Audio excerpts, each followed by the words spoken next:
start with the first question. Now, how are corporates differentiating between corporate social responsibility and corporate sustainability? Well, what we found is that we don't think that there is much of a difference between the two anymore, and we found them to be somewhat interchangeable. As many people know, CSR and corporate sustainability started as largely as an environmental issue, and the companies were addressing the environment and their impacts.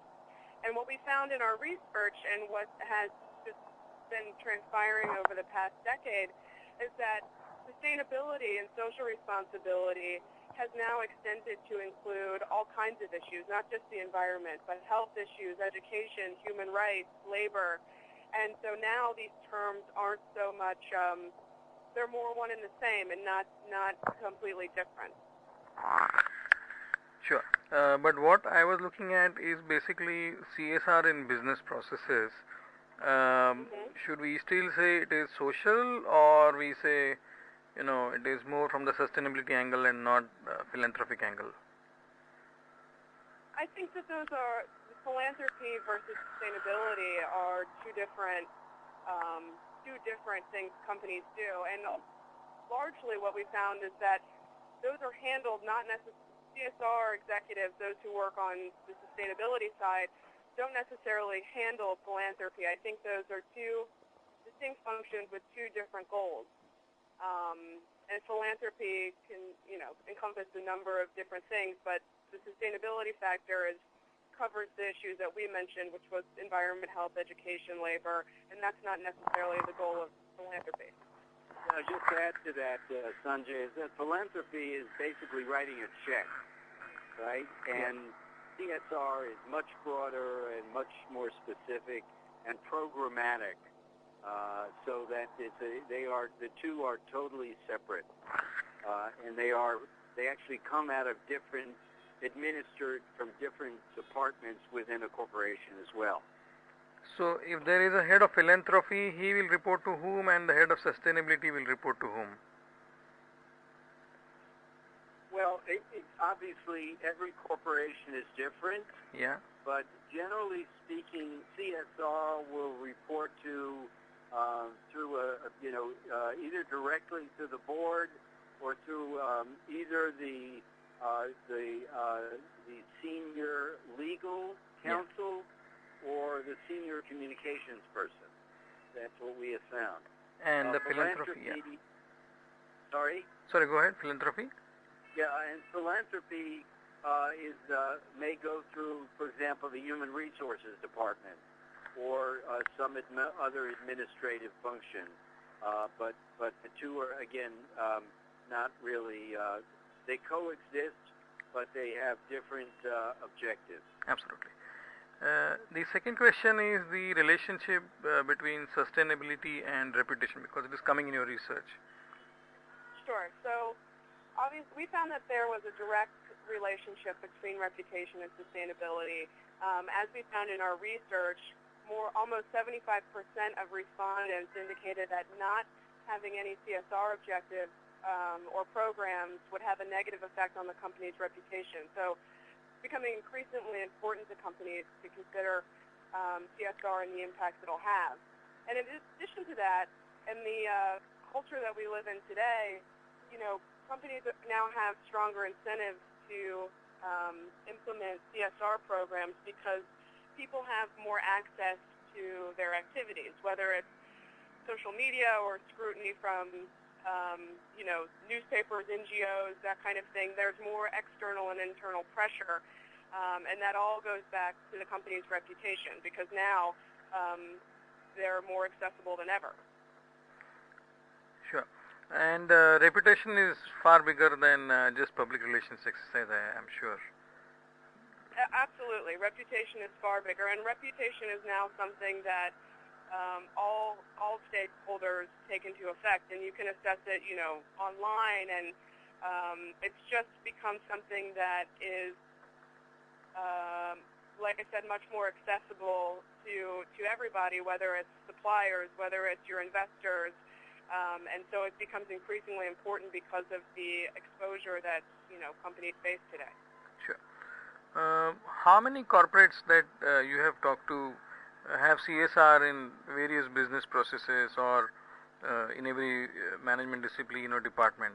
And if they have, then if you can quote one or two classic examples. Well, in general, CSR has become very much a part of the corporate fabric in America. Yeah. Primarily, of course, the larger companies, and therefore, so while it is administered from a corporate standpoint, increasingly we find that it is becoming part of the individual's particular manager's job function. So it's not an isolated thing. But to give you a good example, the environmental objectives, particularly for companies that are involved in that area, for example, energy companies or paper companies, mining companies, and so forth, increasingly their management is now part of their goals, their annual goals, is to meet certain environmental standards, just to give you one example. And this is true in many different kinds of corporations. But at the same time, of course, there is a central location for creating policy. So, and this, in a way, anticipates the next question. But it really is. So the central function in a corporation is to create policy and administer the overall program.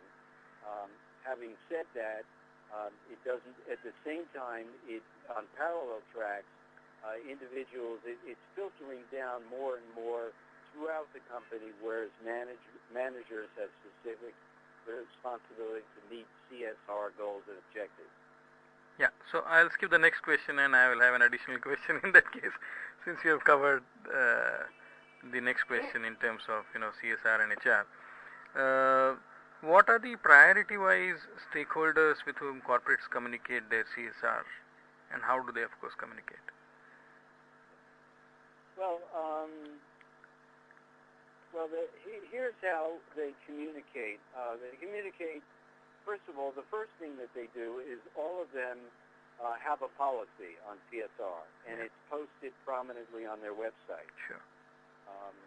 The second thing they do is most companies now publish annually a CSR annual report, which reviews on an annual basis all the objectives that have been set and their accomplishments during the course of the year, and that would go through environmental, health, education, whatever programmatic objectives they set, so that they essentially report back to all, and this is a document that is available to all constituents, so it's not selective in that regard. In addition to that, the companies tend to communicate more frequently with their different stakeholders. So, for example, employees would be a good example, where the employees are constantly, not only are they getting feedback, but it's a two-way street. Employees are weighing in on CSR issues at the same time that the company is communicating with them, because during the course of any given year, obviously, policies may change, events happen, companies may shift their emphasis in different areas. So employees is probably the most frequent in terms of ongoing communication, and that's clearly understandable.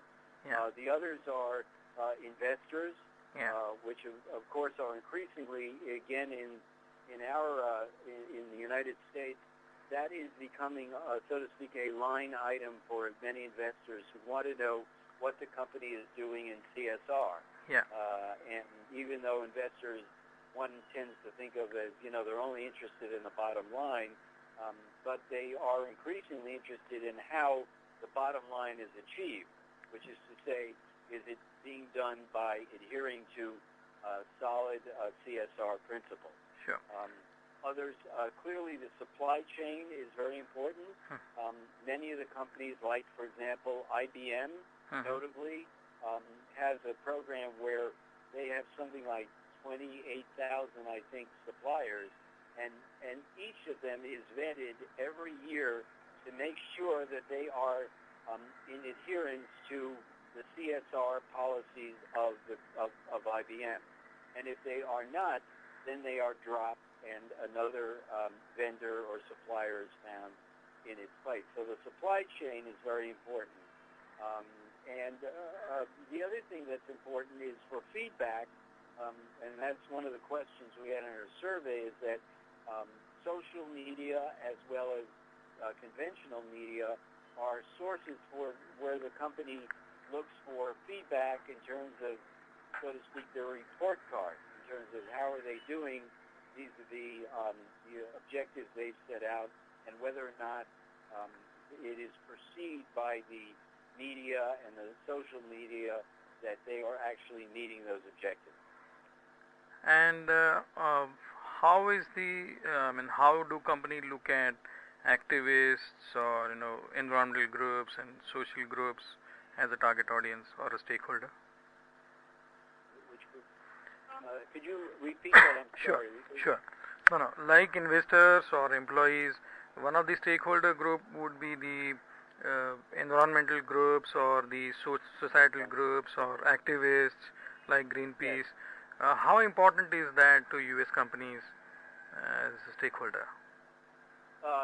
It is very, very important to them because many of these groups, and one of the things that top CSR executives spend their time on is responding to these groups who ask essentially and send them lengthy questionnaires and they scrutinize them very carefully in terms of their policies and, more importantly, their actual successes in this area. So, and they are very vocal, and they have a lot of credibility. So that all these groups, there's even the United Nations group that is involved in this and so forth. So it is absolutely a very important thing for every corporation to have a relationship with these groups, to respond to them, and to make sure that they are meeting the standards that are expressed by those groups' policies. Yeah. Now, since I have an extra question because we took one question off, I would like you to share something about your company so that people either in US or outside US, how can they benefit from your, one is research and from your various services. Well, okay, we are a corporate communications firm working with many corporations of different sizes. We work with them on their overall communications, which is both internal and external, and involves media relations and communications with their stakeholders as well as investors. That's a broad brush.